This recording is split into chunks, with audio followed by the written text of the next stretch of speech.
하나님이 오늘 말씀으로 은혜 주실 줄 믿습니다. 모든 신학생들이 그렇지만 결혼할 때 참 돈이 없습니다. 저도 돈이 없었습니다. 그래서 아내랑 결혼할 때 예물, 폐물 이런 거 거의 안 했어요. 보석도 없고 돈도 없고 그런 거 거의 안 했는데 그런 거 없이 결혼할 때 그래도 그럼에도 불구하고 제가 아내에게 좀 주고 싶었던 선물이 있어서 우리가 예물, 폐물 하는 대신에 그걸로 좀 대신합시다 라고 약속한 것이 있었는데 그것이 바로 라섹이었습니다. 시력이 저희 아내가 마이너스 7 막 이랬거든요. 그 압축을 했는데도 불구하고 안경 두께가 막 이렇더라고요. 그리고 매번 이제 그 렌즈가 없으면 거의 피아 식별을 못할 정도로 눈이 안 좋아서 그때 라섹을 해줘서 좀 좋은 눈을 주고 싶다가 이제 소원이어서 라섹 수술을 하기로 했습니다. 당시에 하나님이 언제 선교사로 부르실지 모른다는 생각이 있어서 안경이 있으면 이제 선교지에서 활동이 좀 불편할 것 같아갖고 그렇게 결정을 했어요. 라섹 수술을 마치고 저희 아내는 저한테 새로운 세상이 열렸다고 하더라고요. 아침에 자고 눈을 떴는데 시계가 보인대요. 이게 너무 놀랍대요. 제가 지금은 이제 근시가 살짝 있어서 이제 책을 보거나 할 때는 안경을 쓰는데 시력이 나빠본 적이 없어요. 책 볼 때 외에는 대부분 한 1.0은 되니까. 그래서 저는 그런 걸 잘 모르겠는데 저희 아내는 이제 나빴다가 이제 수술을 해서 좋아져 보니까 정말 다른 세상이 보인다라고 얘기를 하더라고요. 너무 신이 나서 이제 부모님, 장모님이나 이제 가족들한테 사람이 좋은 게 있으면 나누잖아요. 내가 이렇게 수술했더니 너무 좋더라 이렇게 막 자랑을 막 했어요. 근데 저희 아내 집 다 시력이 안 좋아요. 처남도 안 좋고 장모님도 안 좋고. 그래서 이제 결국에는 이제 하도 좋다고 하니까 장모님까지도 수술하셨어요. 시력 수술을 하고 수술을 마치고 저희 장모님의 삶에 가장 큰 변화가 뭐였냐면 집안 청소를 그렇게 하신답니다. 집안 청소 매일 쓸고 닦는 거예요. 매 순간마다. 왜냐하면 안 보이던 것들이 보이기 시작하는 거죠. 그죠? 머리카락, 꼬무리들, 가자부스러기 이런 것들이 이제 안 보여서 청소를 안 했는데 보이기 시작하니까 가만히 못 두시겠는 거죠. 그래서 청소를 그렇게 하셨다고 합니다. 보이지 않던 것들이 보이기 시작하자. 당신의 삶에 이런 것들이 필요합니다 라고 얘기한 것이 아니라 보이지 않던 것들이 보이기 시작하자 삶의 어떤 영역에서 변화가 일어난 거예요. 오늘 본문은요 3가지 이야기가 등장합니다. 예수님을 축복한 여인의 이야기, 그죠? 그리고 표적을 구하는 세대에 요나의 표적만이 내가 너희들에게 보여줄 표적이다라고 제안하시는 예수님. 마지막은 눈은 몸의 등불이라는 이야기.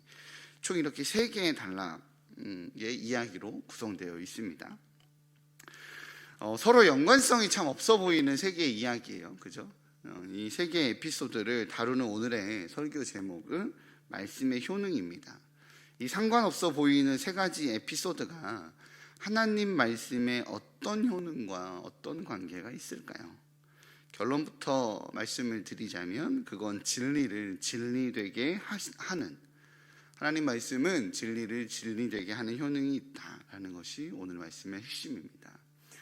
보여지는 게 있으니까, 시선이 바뀌니까, 보여지는 게 있으니까 삶의 변화가 일어난다. 보여지는 게 건강해야 제대로 살아낼 수 있다라는 이야기입니다. 먼저 첫 번째 이야기입니다. 오늘의 본문의 시작은 이 말씀을 하실 때라고 시작합니다. 이 말씀이 무엇일까요? 바로 앞단락에서 해당되는, 오늘 본문의 앞단락에서 해당되는 예수님과 바알세불과 예수님이 바알세불을 쫓아내고 나서 귀신을 쫓아내고 나서 바알세불의 힘을 빌어서 예수님이 귀신을 쫓아냈냐 말았냐라고 말하는 그 바알세불 논쟁과 관련된 바로 그 말씀하실 때 사단을 그렇게 공격하겠냐라고 말하는 그 말씀하실 때의 이야기 하는 것이라는 것을 우리는 어렵지 않게 추정할 수 있습니다. 말 못하게 하는 귀신을 예수님께서 쫓아내자 무리들은 놀랍게 여기긴 했지만 예수님을 향해 귀신의 왕 바알세불을 힘입어 귀신을 쫓아낸다라고 오히려 예수님을 모함하는 사건이 있죠. 그래서 예수님은 이에 대해 설명하는 장면이 나옵니다. 이렇듯 모함 속에서 많은 사람들의 공격 속에도 불구하고 진리를 선포하시는 예수님을 보면서 오늘 무리 중에 한 여인은 예수님께 영광을 올려드리죠. 27절입니다. 우리 같이 읽어볼게요. 시작. 이 말씀을 하실 때에 무리 중에 한 여자가 음성을 높여 이르되 당신의 벤태와 당신을 먹인 젖이 복이 있나이다 하니. 아멘. 오늘 본문에서 여인이 고백하는 당신을 벤태와 당신을 먹인 젖, 누굴까요? 당연히 예수님의 어머니 마리아겠죠. 그래서 이 본문은 자연스럽게 마리아가 복된 사람이라고 마리아를 축복하는 것 같습니다. 그러나 사실 이는 그 어머니를 축복함으로써 그 자식을 축복하고 찬양하는 유대의 관습을 따른 것이죠. 이러한 신뢰는 예수님을 수태했었던 마리아를 축복했던 바로 엘리사벳의 찬양에도 나타납니다. 이러한 여인의 탄성은 구약시대 때부터 전해 내려오던 메시아 시대에 대한 랍비 문헌의 묘사와도 일치하죠. 즉 이 여인의 외침은 예수님의 권위 있는 바로 그 능력의 말씀의 영향을 받아 놀라움과 감격에 못 이겨서 축복을 외쳐대는 바로 그런 모습입니다. 이를 오해해서 천주교의 경우에는 어머니인 마리아에게 영광을 돌리는 것이 예수님께 영광을 돌려드리는 거라고 오해하곤 하죠. 그러나 오늘 본문에서 여인이 축복하는 대상은 사실 마리아가 아니라 예수님을 축복한 내용입니다. 이 여인의 태도나 마음이 잘못된 것인가요? 아닙니다. 그렇죠? 얼마나 기뻐요. 누구는 바알세불 논쟁하면서 귀신의 힘을 빌었냐 안 빌었냐 이런 모함하는데 예수님을 보면서 복이 있는 분이라고 축복하는 거니까 마음이나 태도나 잘못된 것은 아닙니다. 그러나 예수님은 이 여인의 잘못된 시각을 바꿔주죠. 시선을 바꿔주시는 겁니다. 이 여인의 축복에는 그럼에도 불구하고 육적인 혈육에 대한 축복입니다. 그래서 예수님께서는 참 혈육에 대한 그 어머니와 그 자녀 그 축복에 대한 것이 아니라 혈육에 대한 축복이 아니라 진짜 혈육 하나님께서 말씀하시는 참 혈육에 대한 교육으로 내용을 다시 한번 상기시켜 주시죠. 그 다음 절인데요. 예수께서 이르시되 오히려 하나님의 말씀을 듣고 지키는 자가 복이 있느니라 라고 말씀하셨습니다. 예전에 참 혈육에 대한 교육을 했었을 때의 그 말씀을 상기시키는 거죠. 오늘의 말씀 누가복음 8장 21절에서는 예수님께서 내 모친과 내 동생은 곧 하나님의 말씀을 듣고 행하는 이 사람들이니라 라고 하는 바로 내용과도 일치합니다. 예수님께서는 참된 복은 육적 혈통이나 인간관계에서 비롯된 것이 아니라 하나님의 말씀을 듣고 그 말씀대로 행하는 것에 있다라는 바로 그 사실을 그 교훈을 기억하게 하는 것입니다. 이것이 바로 영적인 것. 육적으로 그 복이 있는 것이 아니라 하나님의 말씀을 듣고 행하여서 참 혈육이 되는 것이 진정한 영적인 혈육이다라고 이야기하는 것이죠. 영적인 영역이다. 말씀을 통해 똑바로 보고 있지 못했던 진리를 다시 한번 똑바로 볼 수 있도록 직면하도록 안내하신 것이죠.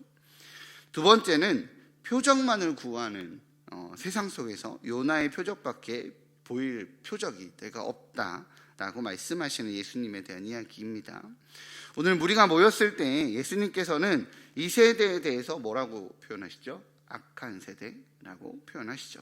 왜냐하면 이들은 메시아를 정말 알아보기 원하는 당신이 정말 메시아입니까?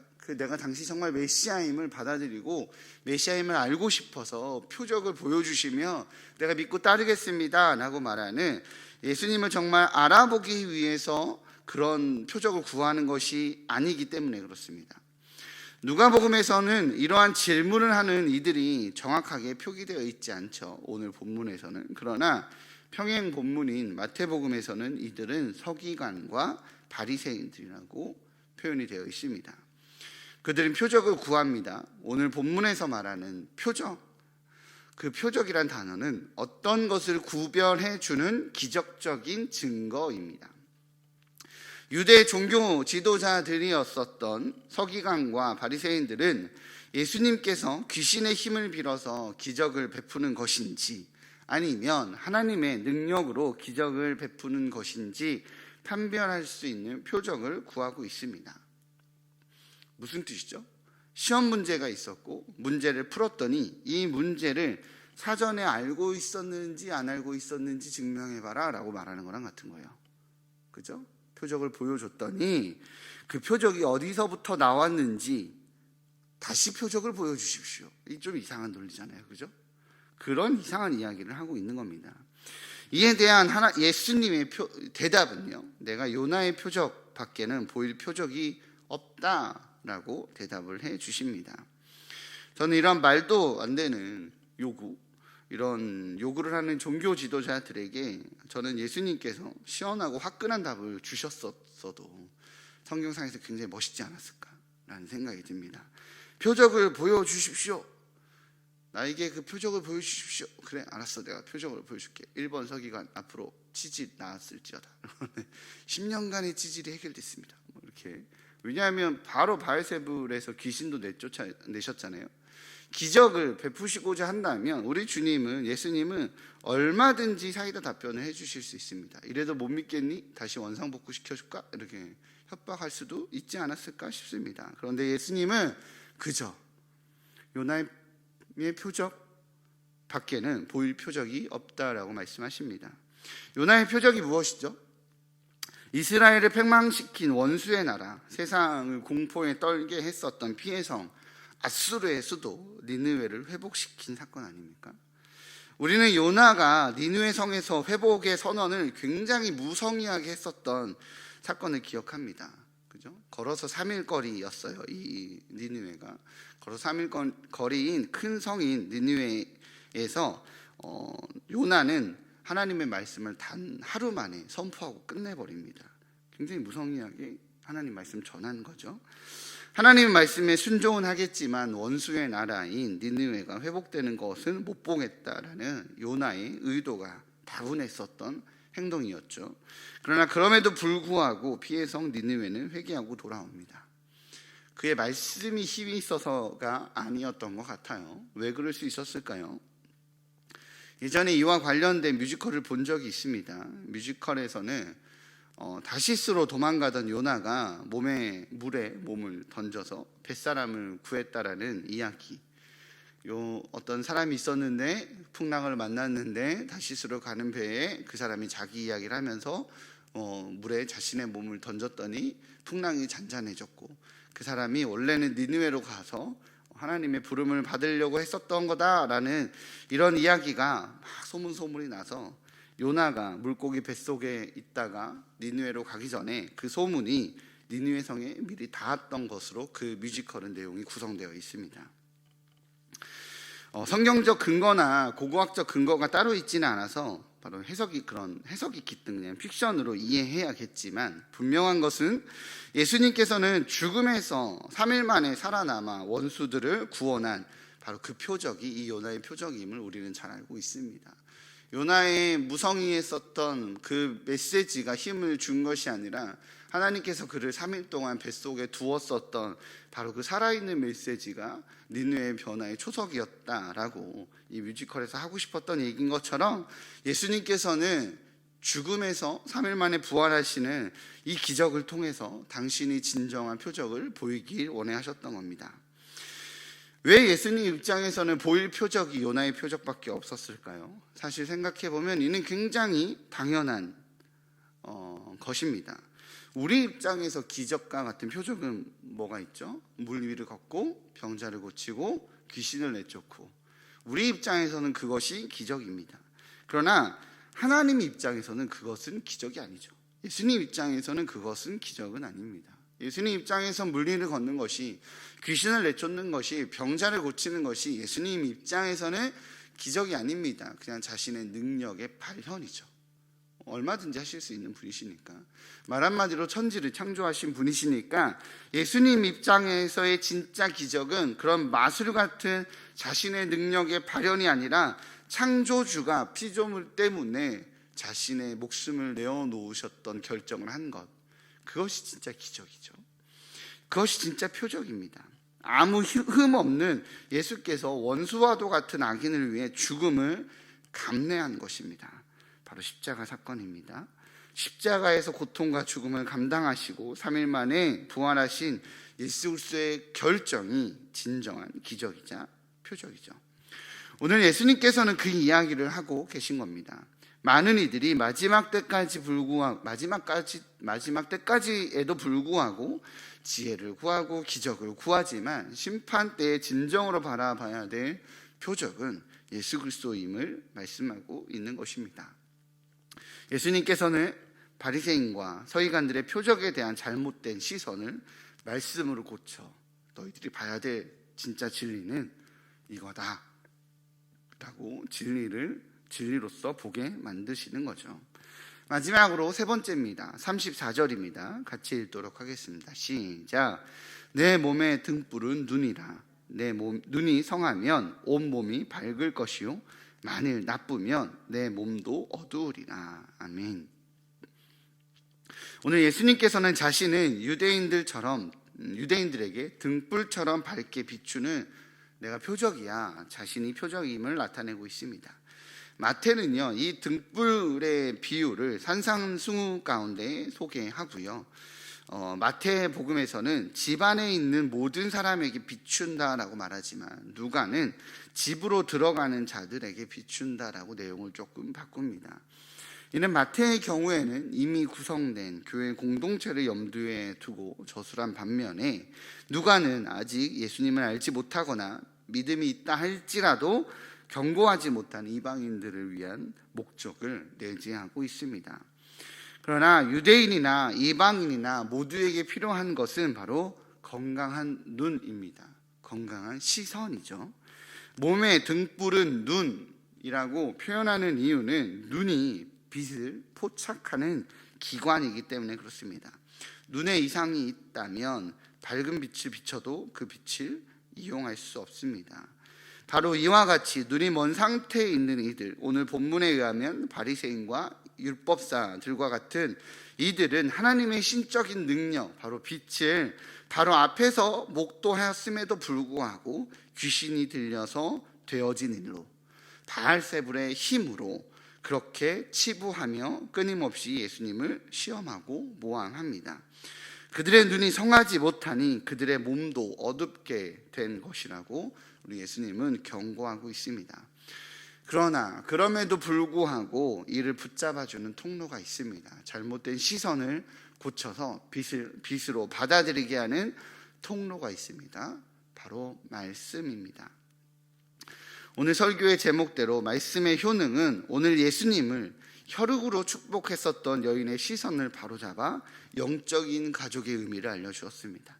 잘못된 표적을 구하며 진짜 표적인 예수 그리스도의 십자가의 표적을 바라보지 못하는 이들에게 진정한 표적인 예수님을 알려줍니다. 하나님의 말씀이 우리에게 하나님을 하나님 되게, 진리를 진리되게 바라볼 수 있는 시선을 준다라고 오늘 성경은 이야기하고 있는 것입니다. 그래서 오늘 본문 36절은 이렇게 마무리됩니다. 같이 읽겠습니다. 시작. 내 온몸이 밝아 조금도 어두운 데가 없으면 등불의 빛이 너를 비출 때와 같이 온전히 밝으리라 하시니라. 아멘. 거짓과 진리를 구별하기 힘든 세상 속에서 하나님의 말씀을 받아 하나님의 시선으로 온전한 밝음을 누려야 온전히 하나님을 바라볼 수 있다라고 이야기하는 것입니다. 세상에 수없이 많은 거짓된 메시지들이 넘쳐나는 시대에 세상의 욕심과 욕망과 이것이 너를 잘 살게 하는 거야, 이것이 너를 건강하게 지켜주는 거야 라고 말하는 거짓된 진리가 넘치는, 심지어 하나님의 그 복음의 비밀까지도 그 세상에서 말하는 그 논리를 뒷받침하기 위해서, 세상에서 잘 살기 위해 하나님을 끌어다 쓰는 바로 그 시선으로 말하는 이 세상 속에라 할지라도 우리 하나님의 말씀이 나의 일상이 되어 하나님의 말씀이 나를 끊임없이 나의 시선을 고쳐주며 나의 시선을 인도해주며 내 몸에 있는 그 어두움이 빛을 온전히 받아들여 온전히 밝아진다라고 성경은 이야기하는 것입니다. 세상이 아무리 어둡다라고 말하는 바로 이런 시대라 할지라도 오늘 우리 2021년의 주제처럼 말씀이 일상이 되어 그 말씀이 이끄시는 삶대로 살아, 그 말씀이 말하는 시선대로 세상을 온전하게 바라봐서 이 시대 가운데서 온전한 밝음을 드러내는 우리 일산 충신의 성도님들 되시기를 주님의 이름으로 축복합니다.